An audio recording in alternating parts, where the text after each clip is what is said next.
Everybody wants a good looking desktop. As of this tutorial, I'm going to be showing you guys how to create this overlay that you guys see on your screen right now. So we're going to be using Node.js and the Electron package created by GitHub to create this overlay. So let's get started by opening the File Explorer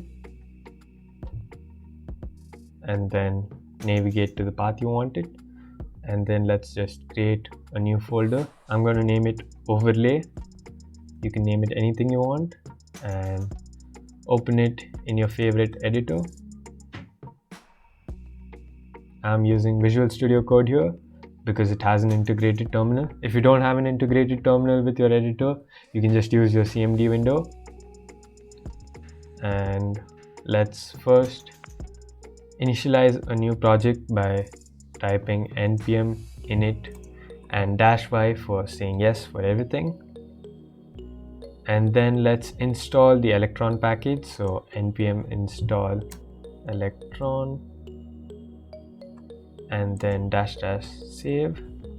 So while that's happening, let's just create our app.js, which is gonna be the main process. So let's change this to app.js and let's just add in script to launch the app. So it's gonna be start. And we're gonna change this to Electron dot. So let's save that and close it. So we'll also be needing index.js, index.html, index.css. So let's first go to our main process and let's finish that. We'll be needing to require the app and browser window from Electron. And then let's first create a function called create window, and then we'll first create an instance of a class const win is equal to new browser window, and then we'll add a width, a height, and in web preferences we're going to allow node, so we need node integration true and context isolation to false, so that it'll allow us to write Node.js content. Close that. And then we don't want a frame for our window here, so I'm gonna change that to false. We want it to be transparent. Let's just add a comma here and then transparent to true.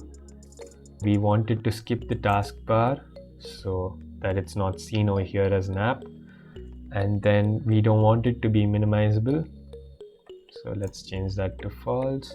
And we don't want it to be resizable, so let's put that also as false. And then let's close this. And then let's first load the HTML file that we have here. We want it to ignore the mouse events because when you click on a browser window, it's going to come over the app which is running over there in the same window. So we're going to put win.set ignore mouse events and pass in true. We want to maximize so that it covers the whole screen and not just a small portion of it. So win.maximize.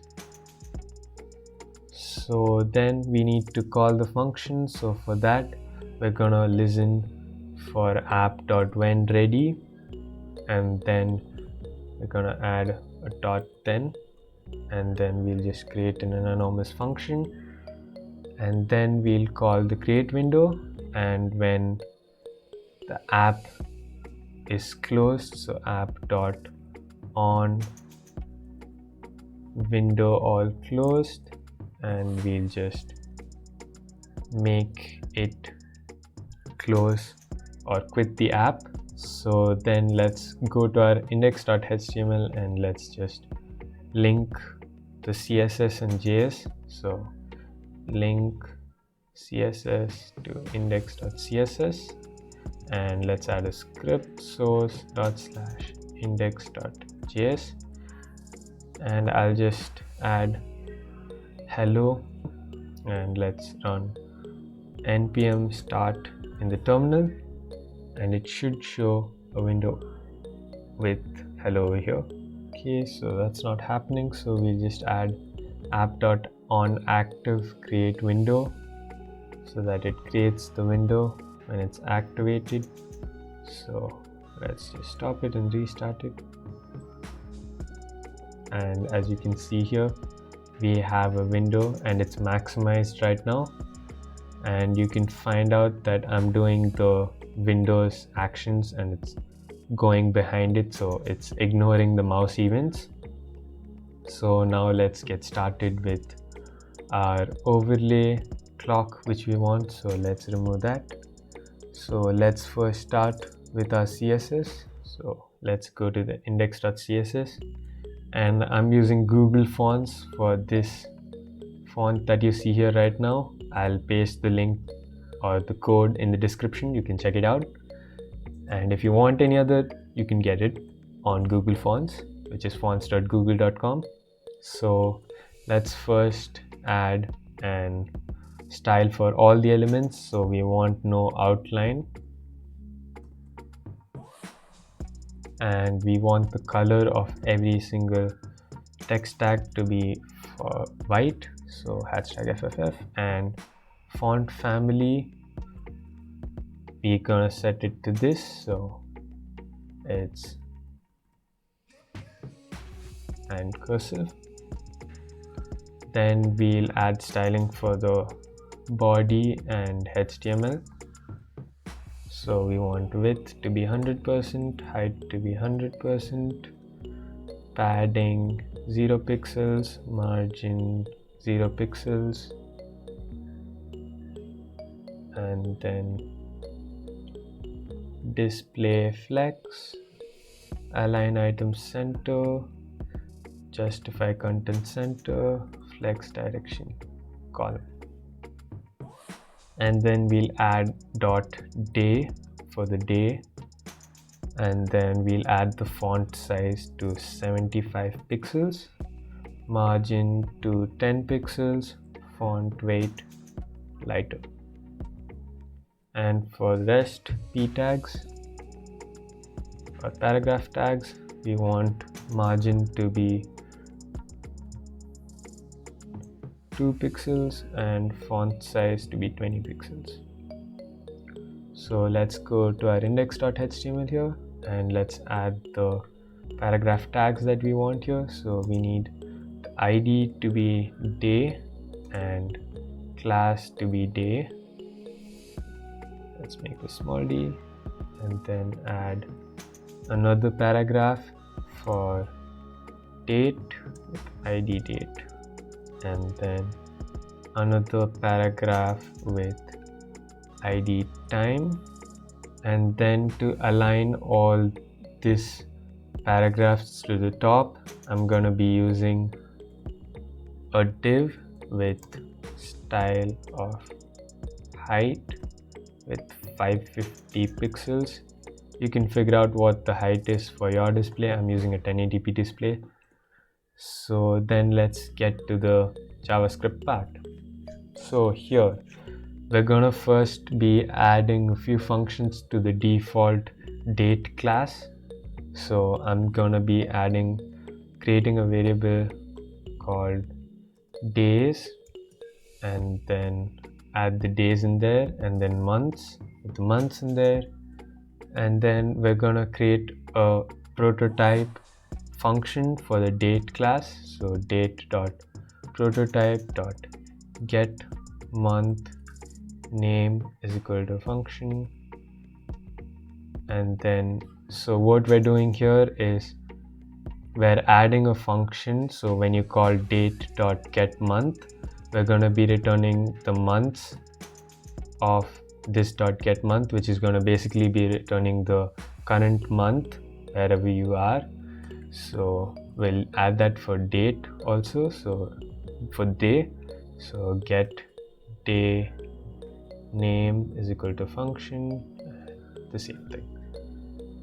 So now let's get reference to all these HTML paragraph tags. So const day is equal to document dot get element by ID day, and let's copy that date and time, date and time. So after that we need to create an interval because we need to keep on refreshing this. So I'll be using set interval, and I'm going to put 250. You can also put 0, but I I'm using 250 because I don't find a big difference. So let's first create instance of the date class. So const now is equal to new date, and then day.innerHTML is equal to now.getDate, so that we have date over here as shown over here. And then we're gonna create a date format. So const date format is equal to curly brackets now.get date plus space plus now.get month name, which we have created right here, and then now.get full year dot to string. So what we're basically doing is this part right which you see here. So then we'll set the dates in a HTML to date format.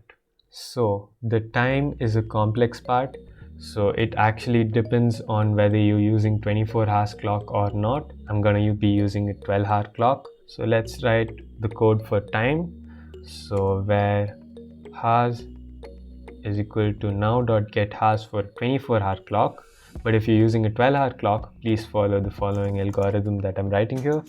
So we're gonna be writing now.get hours, and then if the hours is greater than 12, then we're gonna be using now.get hours minus 12, which is gonna give us a 12-hour clock, or else we're just gonna be using now.get hours, and then we're gonna get it to toString, and you'll get to know why we're using .toString in a minute.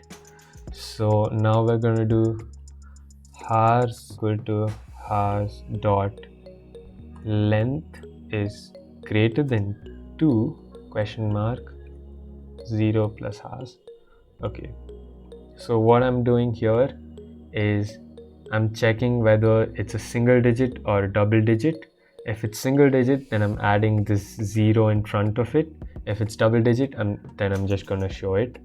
So we're gonna be doing the same for the minutes and the seconds. So minutes dot length is greater than 2, then add 0 to it, or else leave it. So same for seconds. So we've got that because I'm using GitHub Copilot. As you guys can see here, it's giving the code for me. So let's create a variable called time format, and let's just add all of that. So because I'm using a 12-hour clock, so you also need to add AM and PM. So we're gonna get the hours and check whether it's greater than 12. If it is, then we're gonna add AM or PM depending upon the time. DIME. So if you want this dash in front and behind of the time, you can just add it by writing the following code: dash space plus, and after the AM or PM you can add a plus and space dash. So let's just set the time.innerHTML to this, and let's save this. We need this to be space 1. Okay, it's at the side. Let me first stop the old one, and okay, so it's aligned. So that's how you create this cool looking overlay for your PC by yourself. And this is the first part of this overlay series. There will be upcoming videos, so don't forget to subscribe and like this video if you liked it. Goodbye.